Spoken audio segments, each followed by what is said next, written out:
Dans cette paracha de Kitetse, il est écrit Lo tir'eh et chamor achicha o shoro noflim baderech v'it'allamta mehem hakem takim imo. Si jamais tu vois que le chamor de ton frère ou son bœuf sont tombés, c'est-à-dire qu'il a besoin maintenant que tu l'aides à les soulever, alors tu n'as pas le droit de fermer l'œil, de faire semblant que tu n'as pas vu, d'ignorer. Hakem takim imo. Va l'aider pour soulever la bête et soutenir ton frère. Tu ne peux pas rester indifférent face à la souffrance de ton frère. Il y a un pasouk similaire dans Parashat Mishpatim. Je vous le lis. Kitir e hamor sona acha. Si tu vois l'âne de ton ennemi, rovetz tahat masao, qui succombe sous sa charge, vehadalta me azovlo, tu vas rester indifférent, tu ne vas pas l'aider. Azov ta azov imo. Au contraire, va l'aider. La Gemara nous dit dans Maseret Psachim d'Avkuf Yud Gimel que c'est très étonnant que la Torah nous parle d'un homme pour lequel on a de la haine. Kitir e hamor son acha. Le hamor son acha, c'est-à-dire l'âne de ton ennemi. Est-ce qu'il existe un ennemi? Ve'ahavta leve'acha kamocha. Tu dois aimer ton prochain comme toi-même. Lotisna et achicha bilvavecha. Tu n'as pas le droit d'avoir de la haine, de la rancœur envers qui que ce soit du Ham Israël. Alors, la Gemara répond qu'il s'agit de sin adikra. C'est quoi sin adikra? C'est de la haine qui est permise par le pasouk. Comment est-ce possible? C'est dans le cas où tu as vu que cet homme a fait une avera et tu ne peux pas aller témoigner contre lui. Car pour témoigner, il faut être deux. On ne peut pas témoigner si on est seul. Al-pi shnaim edim yakum davar. D'ailleurs, la Gemara raconte qu'un jour, il y a eu quelqu'un qui est parti au Beddin, il a été méride, il a témoigné contre quelqu'un en disant « Je l'ai vu faire une avera ». Vous savez ce qu'ils ont fait dans le Beddin? Ils l'ont attrapé à ce monsieur, à ce témoin, et ils lui ont donné des coups. Il a dit « Quoi? C'est lui qui a fauté, c'est moi qui encaisse des coups ?» Celui qui avait fauté, il s'appelait Touvia. Celui qui a pris des coups, il s'appelait Zigoud. Alors il a dit Touvia hata ve Zigoud mingad. C'est lui qui a fauté, c'est moi qui prends des coups. Ils ont dit oui, parce que tu as fait du lachonara. Si encore ça servait à quelque chose, si vous étiez deux, alors vous avez l'obligation de témoigner, et nous le Beddin, on a l'obligation de le sanctionner, comme la Torah le demande. Mais maintenant, de toutes les façons, on ne peut rien faire. Tu viens tout seul, c'est juste pour parler du mal contre lui. Eh bien, tu mérites des coups. Et depuis, c'est devenu un proverbe. Il y en a un qui paye pour l'autre. Touvia hata ve zigoud mingad.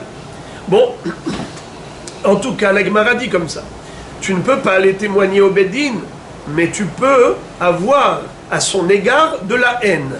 Tu as vu que c'est un rachat, tu as vu que c'est quelqu'un qui fait des avérotes. Un rachat, Ohave Hashem sin ora. Ceux qui aiment Dieu ne supportent pas le mal.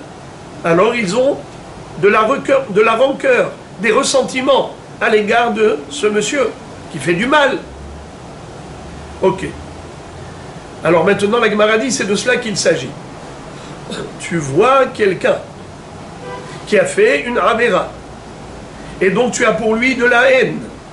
Ohave Hashem sin ora. Eh bien, même celui-là, si tu vois que son âne est en train de succomber sous le poids de sa charge, tu dois aller l'aider. Et la Gemara va plus loin. Et elle dit, quel est le din s'il y a deux mitzvot qui se présentent à moi? Il y a quelqu'un qui me demande de l'aider à charger son âne, ce qu'on appelle en hébreu terina, litron. Et un autre qui me demande de l'aider à décharger son âne, ce qu'on appelle perika, les frocs.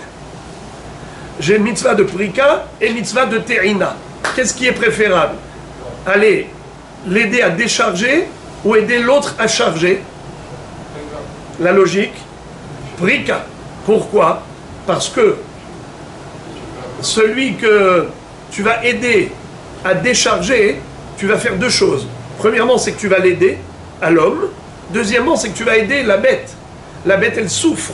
Ça s'appelle Tsa'ar Ba'ale Haïm, la souffrance des animaux. Tandis que aider ton voisin à charger, à mettre des bagages sur l'âne, là, il n'y a pas de souffrance pour l'animal. Il n'y a qu'une aide pour l'homme, mais pas pour l'animal.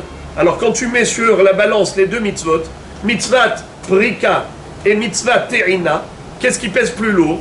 La mitzvah de prika, parce qu'il y a tsa'ar ba'ale chaim. Tu aides et l'homme et l'animal.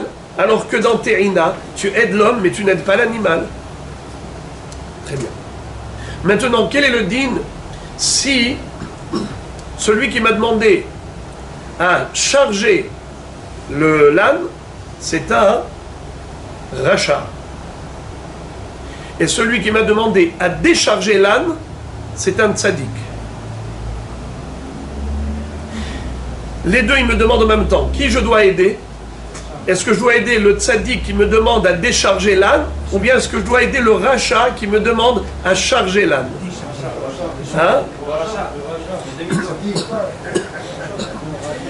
La logique veut d'aller aider le tzaddik. Pourquoi? Il y a deux raisons. Premièrement, c'est qu'il est tzaddik. Deuxièmement, c'est que la bête, elle souffre. Tsa'ar ba'ale chaim. Alors que dans l'autre cas, premièrement, c'est un rachat pour lequel on a de la haine. Deuxièmement, il n'y a pas de souffrance de l'animal. Au contraire, tu vas charger l'animal. Et pourtant, la Gemara dit mitzvah bessoné de la kouf et titzro adif. Je vous le dis en araméen. Ohev lifrok bessoné litron. Mitzvah bessoné de la kouf et titzro adif. C'est carrément en hébreu, c'est même pas en araméen. La Gemara te dit qu'il vaut mieux aller aider le sonné plutôt que d'aller aider le ohev. Le ohev, c'est un tzaddik. Le sonné, pour lequel tu as de la haine, c'est un rachat. Et malgré tout, va aider le rachat plutôt que le tzaddik. Pourquoi? Pour soumettre ton cœur à Kadosh Baruch Hu. Dans ton cœur, il y a de la haine. Is not good. La haine, la sin'a, tu vas prendre cette haine et tu vas la casser. Tu vas briser la sin'a.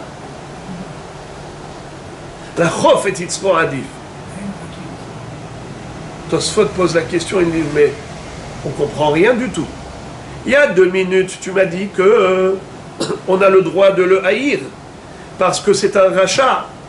Donc normalement, si en plus de cela, il me demande juste de l'aider à charger, alors que le tzaddik me demande de l'aider à décharger l'âne, donc c'est sûr qu'il faut aider le tzaddik. Là tu me dis non, va aider le rachat. Pourquoi? Parce que tu as de la haine pour lui. Et alors qu'est-ce qu'il y a si tu as de la haine?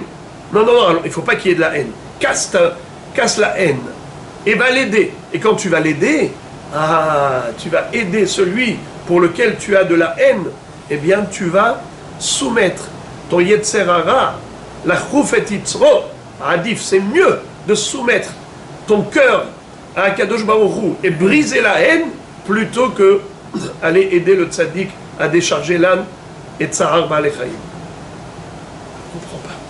Et tu as dit que c'est permis. Tosfot répondent que en effet, au début, la haine, elle est permise. Pourquoi? Parce que tu as vu qu'il a fait des avérotes, c'est un rachat. Et donc tu as le droit d'avoir à son égard de la sin'a.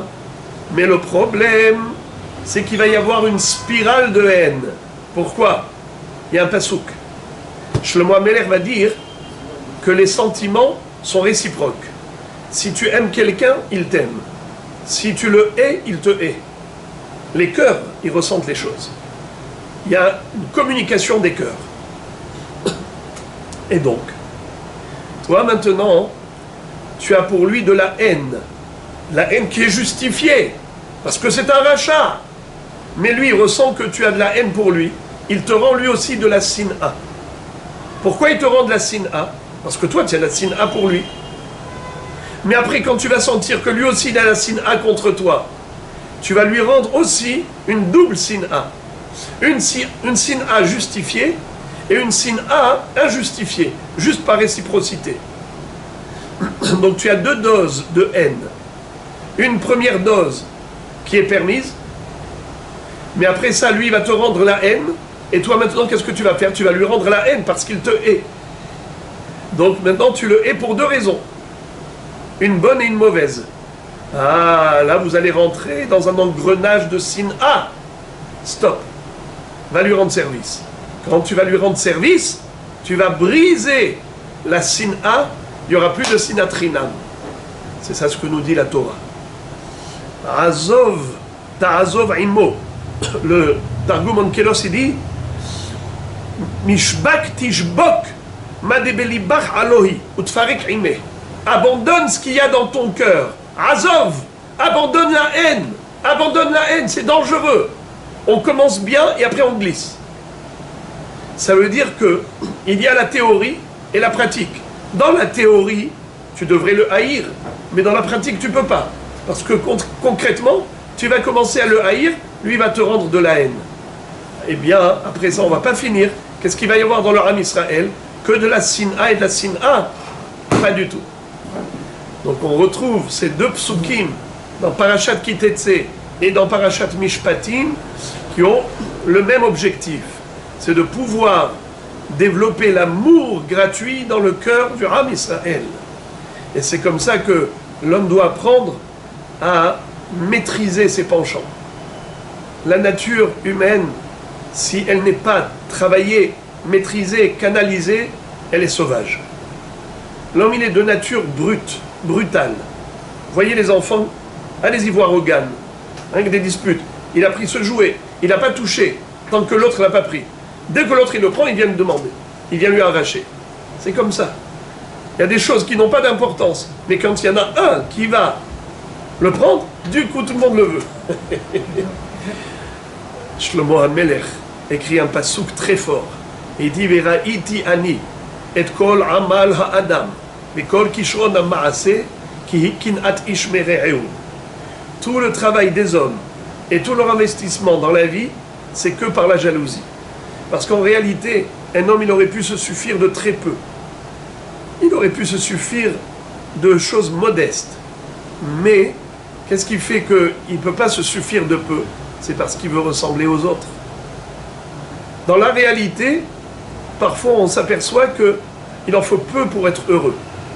Parfois quand on va en vacances, on a une petite pièce, une pièce et demie, un studio, avec une valise, avec quelques petites choses au frigidaire, et tu te dis, mais on vit très bien avec ça. Pourquoi on a besoin d'une grande maison? Pourquoi on a besoin de tellement d'habits? Pourquoi on a besoin de tellement de choses? Ça, c'est parce qu'on est rentré dans un système de convoitise, de jalousie, de mesurer sa vie avec celle des autres. Donc il y a, quelque part, un niveau de vie, un standard, qui est celui de la société. C'est la société qui fixe comment on doit vivre. Mais si le niveau de société il est beaucoup plus bas, on va aller dans le tiers-monde. Pour eux, très très peu, c'est déjà du luxe. Tout est une question de kinat ish mere'ehu. Et comme ça dit Shlomo HaMelech, si tu vois toute cette dynamique dans le monde, tellement de travaux, tellement de travail, des gens qui n'arrêtent pas de travailler matin, midi et soir, et ils ne dorment pas, ils ne s'arrêtent pas de travailler. Mais pourquoi faire? Tu as vraiment besoin? Non, je veux juste ne pas être moins que l'autre. C'est tout. Donc, voilà ce que nous dit la Torah. La chof et itzro adif. Mieux vaut maîtriser ton cœur et le soumettre à la volonté d'Akadosh Baruch Hu, d'aimer les autres, d'aimer la société. Et c'est comme ça qu'on arrive à devenir, à transformer un être qui peut être sauvage à la base et qui devient angélique au bout de ce travail. Qu'Hachem nous aide à y parvenir.